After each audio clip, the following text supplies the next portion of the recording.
have a sister that does the same thing that you're doing now?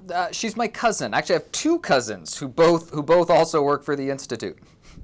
All right. I've interviewed Lizzie. Yep, she's here with me today, as a matter of fact. I'll say hi for you.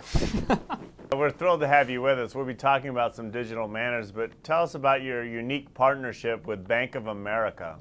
Well, you know, summer is really a great time to reconnect with everybody that matters in our life. And I've partnered with Bank of America to talk about ways that good etiquette can work with new technology to reinforce and strengthen old relationships, because that's really the goal of these technologies and communication devices, is to make our relationships better and connect us to the people we want to be connected to. So maybe we can do a sample. Maybe you could wire me some money with your mobile phone right now. You know, I would love to do it, except I don't have my phone with me. I'm following my own advice, which is if you don't need it, leave it behind. In fact, if it could be a distraction, it's better not even to have it. Good advice. Well, tell us what we can do on our mobile devices that impresses you the most with Bank of America. The one that really impresses me are the mobile transfers that you can do with the Bank of America mobile app. You can do them anytime, anywhere. All you need is an email or a phone number. The other person doesn't need to be a member or an account holder or a card holder. You can do it to anybody, anytime, anywhere. It saves me, living in Vermont, a 45-minute round trip to the bank and back every time I want to conduct bank business. I can really keep my attention on the people I'm with, and at the same time settle up with my brother for a ball game ticket or anything else that he's laid out expenses for.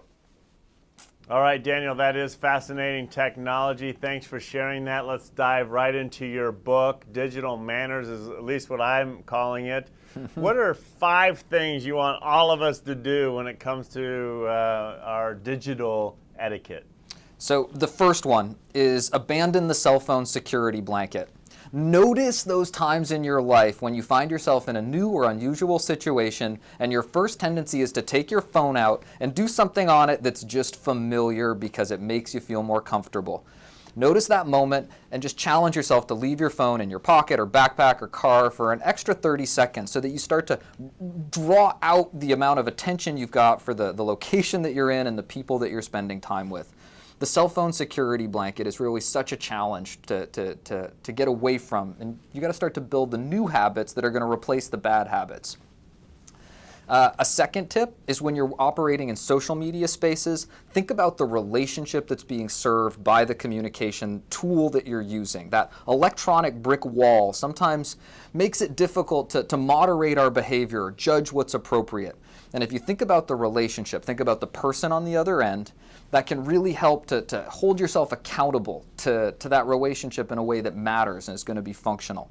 Another technique is you can imagine yourself sitting at the family dinner table. Statistics show that people identify the dinner table as the most civil place in their lives. And if you imagine yourself doing what you're doing, behaving the way you're behaving, or saying what you're saying or writing at your family dinner table or with close friends, it's a great way to hold yourself accountable to the people that matter in your life. Sometimes we call it the bulletin board rule or the main street in your hometown rule. You don't want to do anything or write anything you wouldn't be comfortable doing on the home street of your home or the main street of your hometown or putting up on the bulletin board in your office. Well, those are certainly great tips.